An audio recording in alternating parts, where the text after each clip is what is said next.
I don't want you guys to overreact to this like you want to. Nick is he's dying for me to put Aaron Rodgers in the AFC title game. But I am going ceiling. Whoa! See what I mean? You're back. No, You are back. I said, did I say don't overreact? You're back. I said 11-6. Okay, that's on the table. I'm just saying which one is more likely. Yes. All right. The defense. I think Cam Hayward will play this year. I think they'll get that done. You added Jalen Ramsey, big play, Darius Slade. Like they are all in. And look, that's only one more win than last year. I do think Aaron Rodgers still is better than Russell Wilson and Justin Fields. So I think 11-6 is the ceiling, what I'm going with. Not saying it's going to happen. Here's the other thing. There's no way I envision Mike Tomlin winning 6 games. Winning 6 games. Unless Aaron Rodgers just absolutely implodes Could you imagine Bill and Belichick blows up the winning 4? entire locker room. Well, Belichick had done that, before Brady took over, and he had done it in Cleveland and had not some great years. 5 wins, too. Five wins, right. So I just can't envision Tomlin going 6-11. So I'm not saying I'm predicting 11-6, but I think that's more likely than 6-11. Yeah, so first, I love Mike Tomlin. Just to get that out. Yeah, exactly. That means never put him that on. means coach is going 6-11. No, So, or floor. but they bring in Darius Slade, Aaron Rodgers, Jalen Ramsey, DK Metcalf, Juan Thornhill, Robert Woods. These are all the new additions. And if this was like 5 years ago, 6 years ago, that would have been like really super exciting. And I believe the Cam Hayward issue is an issue. And to me, that adds some problems in the locker room that they don't really want to have right now. And the Rodgers-Arthur Smith dynamic, to me, is a bigger question than I think people are talking about, so I'm going closer to the floor. Wow. I like that, Coach. I'm with you. Wow. So, 3 floors?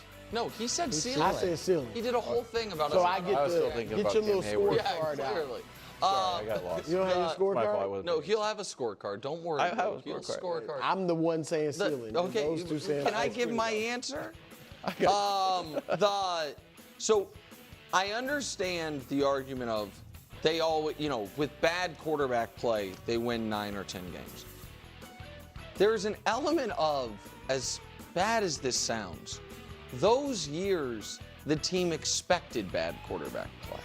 And they were not necessarily building a team around that, but they understood there was going to be a way they had to win games, a style, and it was always a lot of Mike Tomlin voodoo with some weird special teams play, steal a victory, really good defense, those types of things. I think this year they are anticipating the best quarterback play they've had in almost a decade there. Best quarterback play they've had since, not just Big Ben, but a couple years before Big Ben actually hung it up. And when they don't get that, and when they realize, it's kind of another same old Steelers, we're going to have to win 17-13 with defense, I wonder if they have the juice for it. Yeah, now you're going to question if they have the juice for that, something that they've done now for years and years and years. I mean, come on. To me, the answer is clearly the ceiling. It's not that I'm necessarily predicting the ceiling, but I just don't see how a Mike Tomlin-led Pittsburgh Steelers team with Aaron Rodgers as the quarterback, the floor is 6-11. I mean, Aaron Rodgers played significantly better last year than people realize. And it took a minute or two. He's older, coming back off the injury, right? That team was a mess. That team did not know how to prepare. They did not know how to be ready on game day. I mean, like they were a circus. We use circus too much and clown show too much, but like that team was an absolute mess. That team was really an absolute mess. Offensively, they had no identity. They had no actual game plans. I mean, like it was just bizarre. And their approach was like, hey, it's Aaron Rodgers. He'll take care of the offense. And that's why I was like, we just have Nat Hacken. There you go. Here we are. And the defense wasn't as good as they were as years prior. And the offense was just a mess. And again, Aaron Rodgers can only do so much. And like, that's the opposite of what the Steelers are doing.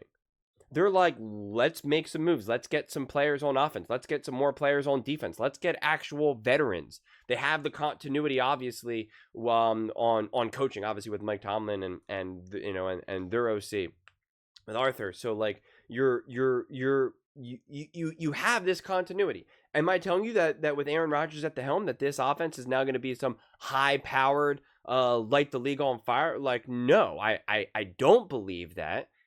But does Aaron Rodgers know how to play complementary football? Does he actually understand how to manage a game?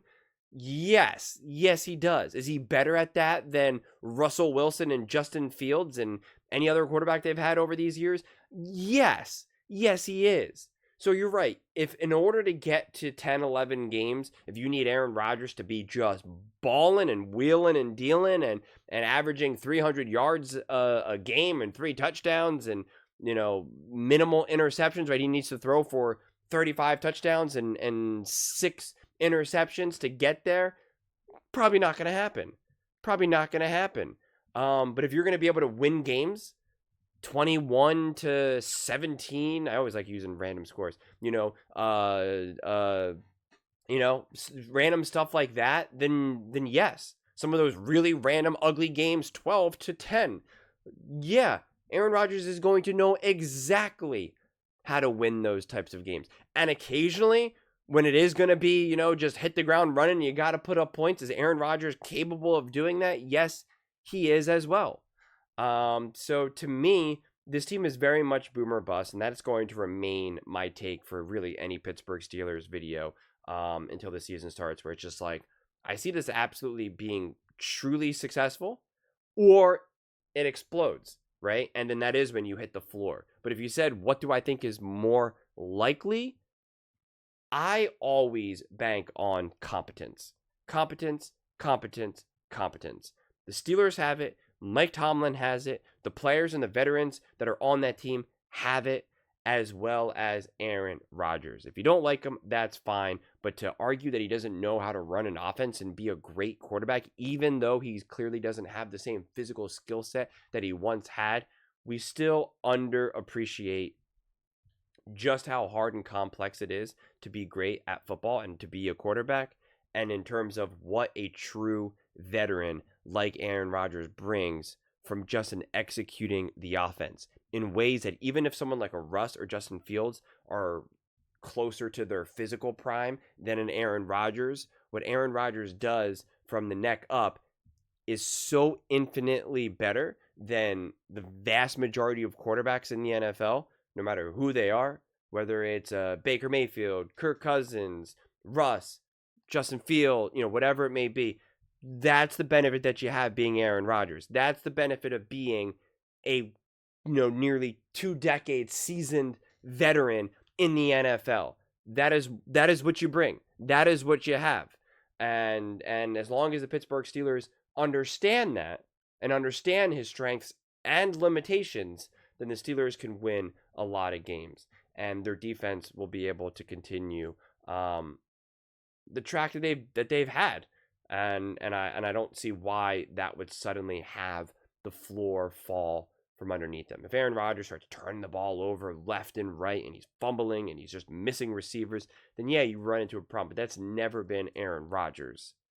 This was kind of like a Jameis Winston type situation where it's like, oh man, at any moment our quarterback can throw 4 interceptions. Like, whew, I don't know what's going to happen. Or, you're in a close game and you got Kenny Pickett or Mitch Trubisky or someone, and you're just like, please, you just got to be smart. You just got to make the right decisions and we'll win this game. And then you see them not make the right decisions. You're just like, oh my God, like, what are you doing?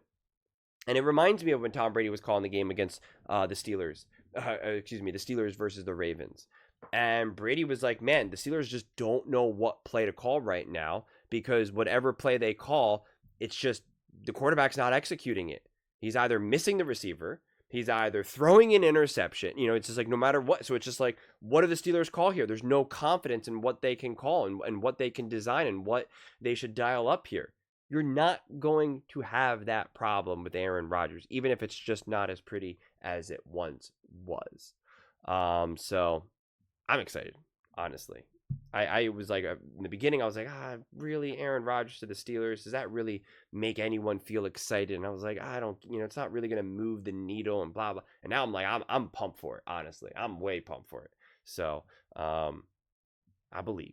But those are just my thoughts. I'd absolutely love to hear yours.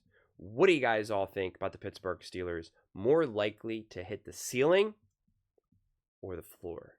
Let me know in the comments below. I read every single comment, so whether you agree with me or disagree with me, either way, let's get in some discussions, let's get in some fights, but ultimately, let's just have some fun. And please do consider subscribing. We are building an amazing community here, and I absolutely love to see you part of it. I want to build something that we all generally feel connected to, something that we're really excited to be part of. I think we're on our way to doing it. And please don't forget to give this video a thumbs up, as it really does help the visibility and the algorithm. Thank you so much. See you next time.